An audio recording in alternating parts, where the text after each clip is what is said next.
Une heure en France, Denis Faro, Frédéric Le Tournier sur France Bleu. Anthony Vittorino, on joue avec vous, c'est mercredi, la journée des enfants, et puis ils sont nombreux aussi à être en vacances. Mais pour vous, même les jouets, pas d'exception, même les jouets doivent être made in France. Oui, pour moi et pour Pamela Magotte, une jeune maman de 4 enfants du côté d'Aix-en-Provence.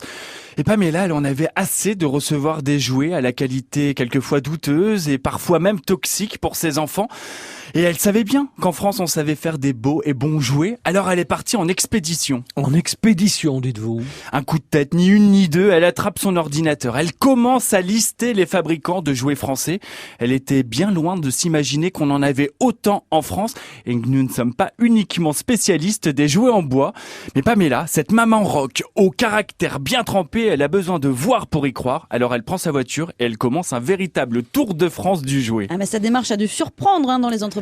Ça les a très agréablement surpris parce que nos entreprises françaises et particulièrement celles qui ont un si beau savoir-faire ouvrent très facilement les portes de leurs ateliers. Et puis c'est un intérêt, une véritable marque de considération, de valorisation. Mais contre toute attente, eh bien, dans ces entreprises, la surprise, elle va être pour Pamela Magotte qui va découvrir des techniques et surtout des passionnés. Alors elle veut elle aussi apporter sa pierre à l'édifice. Et comment est-ce qu'elle s'y prend, Pamela ? Eh bien, elle a en mémoire la galère et le temps perdu à chercher des jouets made in France sur Internet. Alors elle pense à un site où elle pourrait recenser tous les jouets qu'elle aura elle-même sélectionnés. Elle veut une adresse web simple à trouver, ce sera lesjouetsfrançais.fr. Mais l'histoire ne se finit pas là, ce nom est déjà pris, mais il n'est pas utilisé. Et comme rien ne l'arrête, elle rachète le nom de domaine pour 1 euro.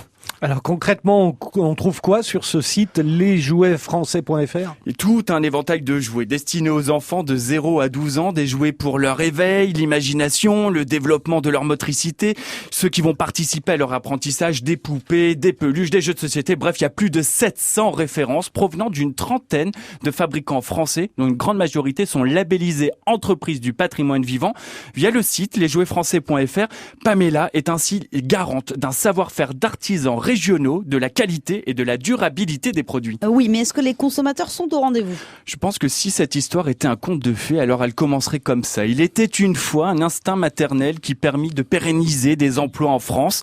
En 2 ans d'existence, le site fonctionne plutôt bien. Les consommateurs d'ailleurs ne s'y trompent pas. Rien que l'année dernière, 5000 jouets se sont vendus grâce au site lesjouetsfrançais.fr. Merci beaucoup Anthony, votre chronique à retrouver comme chaque jour en podcast sur francebleu.fr. Avec le beau temps demain, on sort la plancha avec vous. Exactement, une alternative gourmande de barbecue et c'est made in France. Origine France garantie. On parle de quoi ? La plancha.